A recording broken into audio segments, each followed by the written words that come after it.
Incroyablement vrai. Route elengesa ekomi kino na route bypass.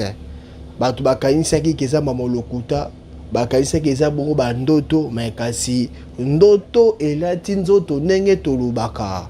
Bana makala basepeli makasi na initiative oyo ya chef de l'État oyo tokobengaka bongo Monsieur le Béton. Bakiseli lisusu béton armé.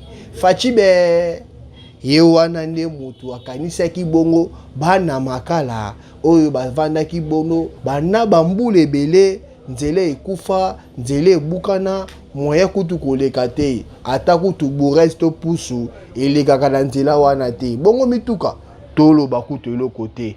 Na yango asocie ya Fachi Béton topesa ye pe lokumu ye bongo nde citoyen premier ya ville de Kinshasa. Le gouverneur Chantini Ngobila Mbaka longonya na ye pamba te azali bongo kolandela vraiment misala nyonso tu banzela nyonso to eza kotongama awa na ville province de Kinshasa. Merci lisusu na ba entreprise oyo ya minene oyo eza kosala contrôle ya banzela nyonso oyo eza kotongama bongo na province ville ya Kinshasa. Topesi bango merci. Tokotanga OVD, totangi bongo BTC et pona nini hôtel de ville te. Awa tozali bongo na route elengesa et sika wapi binsala eza kokoba se kokoba na entreprise Adi Construct bango ne baza ko beta nzela oyo vraiment na lolenge esengeli ba matériaux ya solo, équipage ya bien, ba ingénieur oyo batanga vraiment ya solo. Botala ne bakusala misala kitoko vraiment makasi. Na yango bonganya media ekiteki bongo na caméra nango po e permettre bino kozwa bilili botala bongo évolution ya misala.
bana makala bazangaki pe malobatin balobaki bongo na micro ya bongani ya media tolanda awa tozali na balabala Mosoni quartier Mabulu 2 na commune ya Makala ya solo papa journaliste on lokola bakolobaka incroyable mais vrai incroyable mais vrai biso watu tofandi awa totala tokatsami na partir ya 2019 tango nzela ebukani tokanisaki ke babosana biso mais papa président na gouvernement batie makanisi souci na biso pe misala ebandi effectivement entreprise Adico Construite asali pe azali kokontie kosala misala kitoko penza awa na balabala na biso mingi penza na quartier Mabulu 2. Oui, en tout cas papa journaliste ndaloko atambolaka penza te vu ta na ngai ta santé mais namonaka mokolo nyonso bandeko bayaka kocontrôler misala bandeko ya OVD bandeko ya BTC bandeko ya hôtel de ville bazali chaque fois kolanda misala ndenge ezosalema eza komelisanga mingi koloka azalaki moto ya suivi évaluation na misala yanga nazo komona ke baza koévalue kosuivre misala très bien pas à pas ndenge eza kosalema en tout cas nazosepela mingi oui à tout seigneur tout honneur en tout cas matondi tokozongisa yango na papa président na biso papa Antoine Félix Tshisekedi Tshilombo topesa pe merci mingi matondi na gouvernement ezali kokambema na papa Sam merci na gouverneur ya biso ya ville en tout cas oye moko alekaka pe awa ya quelques mois ayaki kotala bandeko ya OVD azo kolanda misala nyonso nde osalema ezosekolaka na